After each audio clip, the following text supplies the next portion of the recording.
People say, oh, what does it feel like to be older? You know what it feels like? It feels like I'm 20 years old or 25 years old. You are exactly the same person. You might have different knowledge, you might have different ways of looking at life and everything, but you're the same person. I'm like thinking in my head now, I can picture myself thinking in my head when I was 20 years old. Something doesn't remarkably change that you're suddenly a different person just because you get old. Your spirit inside, you are the same person, and you watch your life physical change around you. Hello, this is Berzinsky for Beardbrand Alliance. At the Alliance, we talk a lot about your beard, of course. We talk about your hair, we talk about your skin, we talk about what you smell like. And all those physical things are good. I want to talk to you about things that I wish I knew when I was young. And stick around for the end of the video. I'm going to give you a personal challenge. Will you accept it?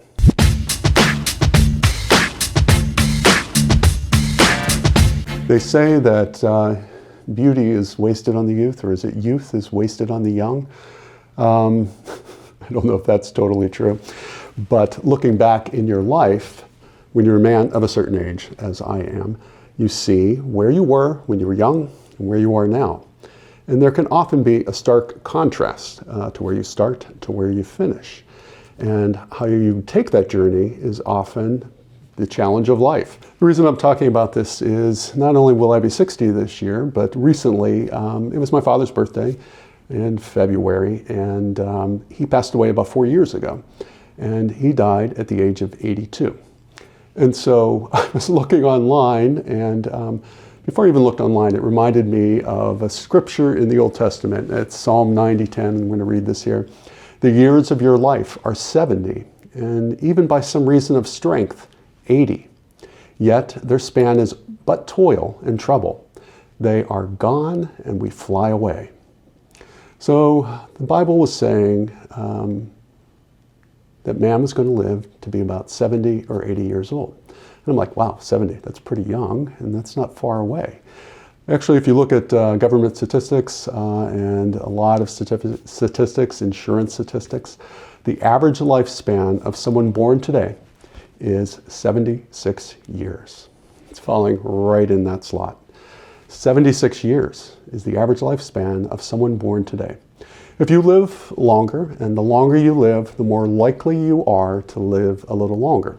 So if you are 65 years old today, your life expectancy is roughly 83 years. My dad died about a month shy of his 83rd birthday. So almost textbook to what is kind of destined to happen.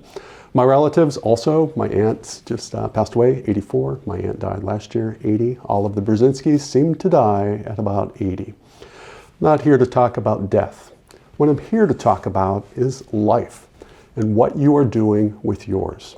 What I want to do is encourage you to look at your own life. How can you make the future as possibly as productive as possible when you are in your 20s, when you were in your 30s? Do I wish that I had more resources at the time when I was in my 20s and 30s moving forward? And when I talk about resources, I'm talking about looking for examples in your personal life, looking for people, looking for situations, looking for opportunities that can contribute to what your future may hold for you. Now, it's a difficult time in many places in the world, but I see a lot of young people, and this is even pre-pandemic, a lot of young people who seem to be floundering, whether it be with education or whether it be with career. Seems to be different than when I was in school. You went to school for something, you got a job in something. It was very linear. It seems now it's not so linear. So that actually brings me to what I started this video out with. What do I wish I knew when I was young? I had a very good friend when I was in my mid-late 20s, Stephen, who owned a small advertising firm. He was quite successful. And I used to go to photo shoots, watch what he was doing. He did a lot of jewelry beauty accounts, and it was always a fun time, to be on set, watching, creatives and watching, beautiful models and watching, the behind the workings of the camera. And used to go and I used to watch it and I'm like, okay, but did I actually probe this man's mind who owned a successful small business, knowing that someday I might want to have my own business? And so I did not take advantage of all of the resources that were available to me when I was younger. So what I want to do is encourage you to take advantage of resources around you. We have an awful lot of information at our fingertips. You know, we're sitting here all day long scrolling. We read a lot, we look a lot, we see a lot, we're in social media a lot. There is bombardment of information, but not always an assimilation of that information. So what can you do to weed out some of those things in your life that keep hitting you? All that information hits you, and what is important and what is not important. So I wish that I would have had someone, let's call them a mentor, let's call them someone not necessarily older, but someone who might have a little more drive than I had at the time to say, listen, you got to do this. Listen, you should try that. Listen to me. And so part of being a mentor and having people, I guess, under you is that they listen to what you say. My challenge to you is who in your life, when you are in your teens, 20s, and 30s, and I'm going to say, it's not necessarily me. It's probably not me. I'm thinking you need to find someone in your life, personal, people in your circle, people in your immediate social circle that you can look up to.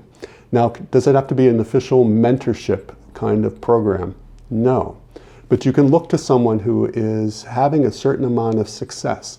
And I'm not measuring success by monetary wealth, houses, cars, watches, suits, any of that stuff. Success to me often is contentment and happiness. So what are those people doing that are making them content?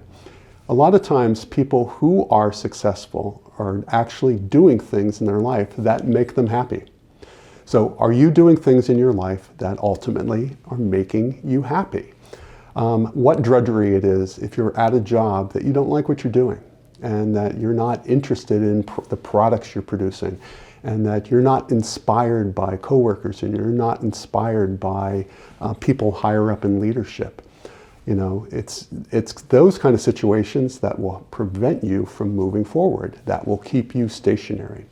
So the challenge is find someone, whether that is a real person, it could also be literature, it can be YouTube videos, it can be anywhere that you're going to be encouraged by someone that you can glean information from that will take you from a stationary position and get you moving to your future. That's it, guys. You know, as I sit here, a man of a certain age in the twilight years of his life. That's my pearl of wisdom for today. I hope it's helpful. Tell me below if you have someone in your life that you look up to, resources that you have that have acted as ways of mentoring you, things that have encouraged you. Till we meet again. Whoever knew sweat could smell so good?